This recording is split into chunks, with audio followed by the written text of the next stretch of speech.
All right. Hello, everyone.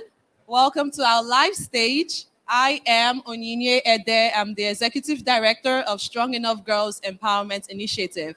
I also happen to be the Project Director of the Indigenous podcast, which you're going to get to learn more about today.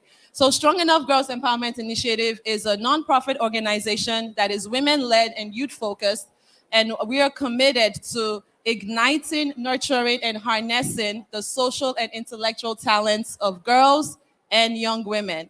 And we are based in Abuja, Nigeria, so we bring you warm greetings from Nigeria and Niger, which you will get to learn more about.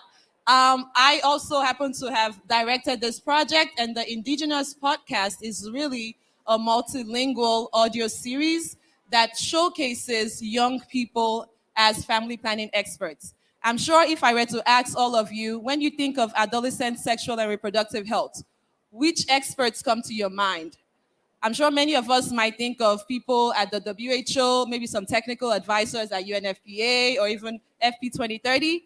But the Indigenous podcast highlights young people in their local communities as the experts of family planning because they understand the language, they understand the context, they understand what is needed. So, without saying too much or giving too much, I want to introduce you to a couple of our champions. But as you can see on the screen, sorry, you can't see it yet.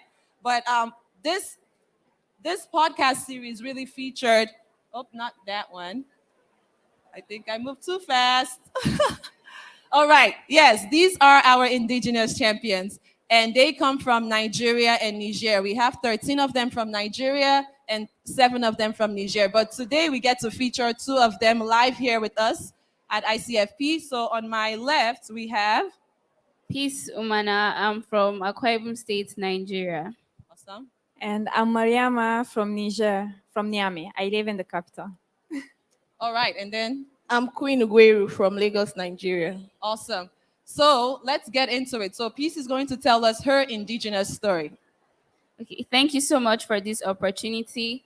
As part of my work as a youth champion for A360 Nigeria, we went into communities to do some adolescent and sexual reproductive health campaigns.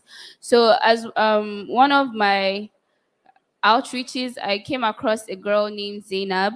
She's a 19-year-old adolescent girl who has 3 children and is the 4th wife of her husband. She told me of how difficult it was for her to afford clothes for her children and even as little as foodstuff because her husband was a farmer and he had other children to worry about. So she was not the priority. So each time she asked him for money, he kept saying he didn't have or she should find something for herself. So she just had to find a way to survive. So during our interaction, she told me of how a friend introduced her to what we were doing in the community, and she was able to take up a method while she was also taught a skill. She learned how to make soap. There's a soap that is made in Nigeria locally. She learned how to make it, and since then, she has been able to generate income for herself while also on a family planning method because she was able to now take care of her children while economically empowering herself. She told me of how she could afford Ramadan clothes for her children and how she could now be able to take care of her family. And she became so famous in that community that they started calling her Mama Liquid Soap. That was how famous she became, just because she came in contact with our project. This made me understand the importance of economic empowerment in family planning, and to um, should I say, advocate for the integration of economic empowerment strategies during family planning services. Thank you. Awesome, awesome. Thank you so much, Peace. And also, next, we're going to hear from Mariama, and Mariama is going to speak to us in French, and I will just summarize afterwards. Merci beaucoup, Onyinye. Alors, c'est un réel plaisir de pouvoir partager mon histoire avec vous ce soir. Je suis jeune ambassadrice pour la santé, la reproduction et la planification familiale au Niger, donc étudiante aussi en fin de cycle de médecine. Et en tant que jeune ambassadrice, je détiens un blog sur lequel je parle de la santé sexuelle et reproductive avec les adolescents et jeunes. Et j'ai reçu en 2018 le message d'une jeune fille qui m'a laissée sans voix, parce que c'était une époque où je me posais la question, est-ce que le besoin est vraiment réel au Niger et est-ce qu'il faut que je parle de ces questions, parce que nous sommes dans un contexte qui est fortement marqué par la religion et qui fait que c'est très difficile de discuter de ces questions. C'était une jeune fille qui m'écrivait parce qu'elle avait raté ses menstruations et qu'elle pensait être enceinte, et j'ai senti vraiment en elle toute la peur et l'inquiétude que cela signifiait pour elle. J'ai fait un accompagnement de cette jeune fille qui malheureusement a donné naissance dans des conditions très difficiles. C'était une jeune fille qui allait à l'école, qui était en deuxième année de son collège, et malheureusement, elle a été obligée de quitter l'école. Aujourd'hui, c'est une jeune fille qui élève son enfant seule, qui a réussi à retourner, c'est vrai, auprès de sa famille, mais qui ne voit pas de perspective d'avenir. Donc, ce sont vraiment des conséquences comme ça qui peuvent arriver à des millions de jeunes filles de par le monde, parce qu'on ne leur donne pas la bonne information ou parce qu'on ne veut pas qu'elles aient accès à des services de contraception. C'est vraiment l'une des raisons qui m'a poussée à continuer ce combat pour que les jeunes aient accès vraiment aux informations, mais aussi aux services de santé de la reproduction. Et pour continuer mon combat, je me suis dit, je ne peux pas me limiter à sensibiliser ou à informer les jeunes. Il faut que je sois dans les instances de prise de décision. Je représente les jeunes dans pas mal de comités au niveau national et international, dont la structure des points focaux Family Planning 2030 au Niger. Et grâce à cette structure, j'ai réussi à porter un plaidoyer fort en faveur des jeunes pour que les nouveaux engagements Family Planning 2030 intègrent un engagement spécifique sur la jeunesse qui vise à mobiliser l'ensemble des structures de jeunes au Niger pour travailler à la mise en œuvre du plan d'action national budgétisé de la planification familiale. Tout ça pour être sûr vraiment que l'on intègre les besoins des jeunes, mais aussi qu'on prévoit des stratégies pour toucher les jeunes en milieu scolaire, mais également en milieu non scolarisé. C'est ce que je voulais partager avec vous ce soir. Merci. Merci beaucoup. Merci beaucoup. So for those of us that might not have understood what Mariama shared, basically so first of all, Mariama is the FP 2030 focal point for Niger. And she talked about how she got interested and passionate about young people's sexual and reproductive health needs. She shared the story of a young woman in Niger that reached out to her via Facebook to share that she had missed her period, and then all of a sudden she was experiencing some symptoms and she was scared. So she reached out to Mariama to understand what was happening. The message in Mariama's story is that a lot of young girls, in this girl's case, she had had a sexual relationship. She hadn't started her menstruation, but she had a sexual relationship about 3 months before she started experiencing the symptoms of it. And what her story teaches us is that many girls that have a late puberty, because of the way ovulation works, even before your menstrual cycle, if you have a sexual interaction, there is a possibility of you getting pregnant. So this is one of the scenarios that we find in a lot of our countries, where young girls are like, I didn't know I could get pregnant. And so we are trying to ensure that girls have the information that they need to be able to protect their lives and actually to fulfill their potential and avoid unwanted pregnancies.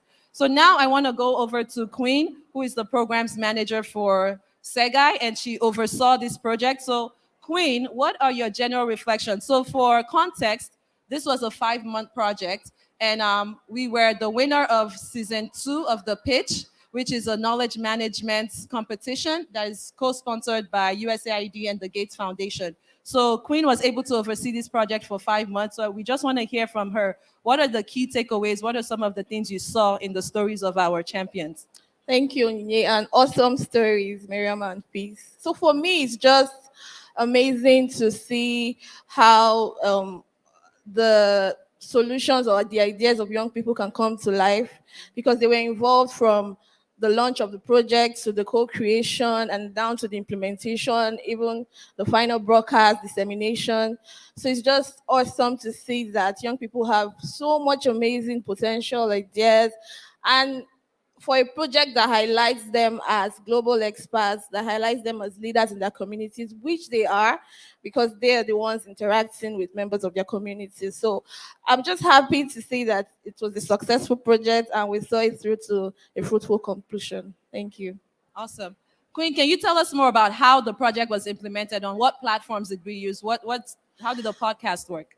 Oh, okay. We first off we recorded your stories, and the podcast was broadcasted on our website. It's right now on our website, and I don't know if we can see it on the screen.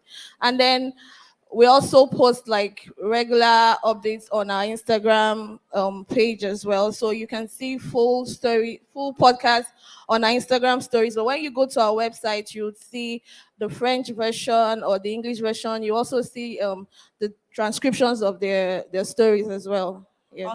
Awesome. Thank you, Queen. So now, as we wrap up, I just want to hear from Peace and Mariama. What was your favorite part of this project? Okay, thank you for that question. During the training process, we got to meet a doctor. He's a famous doctor in Nigeria. His name is Aproko Doctor, as what we call him, or what he calls himself rather. But we know him as Aproko Doctor. So he was able to tell us more about storytelling, and that was the highlight for me, getting to meet Aproko Doctor. Awesome. Yes, he's a well-known social influencer in Nigeria. All right, Mariama? Thank you, Onyinye. I think my favorite part of the project was how we come up with the language barrier, like French and Francophone and Anglophone country. This was the first time that Niger and Nigeria Yes. young people collaborate on a project. So I really liked how we connected and how we broke this barrier, saying that it's possible. And when young people are connected, they can make extraordinary things. I really liked it. Awesome. Yes, I was very excited to do this collaboration, and we're looking forward to continuing to bridge the Anglophone and Francophone gaps to ensure that we can advance family planning for all. All right. So as we go, I just want to let you know that season 3 of The Pitch is live now. So if you want to have an opportunity to probably sit down at the next ICFP and talk about your project, go ahead and apply. I'm happy to be a resource to share about our process, but take note of the deadline. The deadline is November 29th, I believe, and you get to win $50,000. We're very gracious to our sponsors. For season 2, our sponsors were USAID and the Bill and Melinda Gates Foundation. So thank you all so much, and the French version is also online. Merci beaucoup tout le monde. Thank you.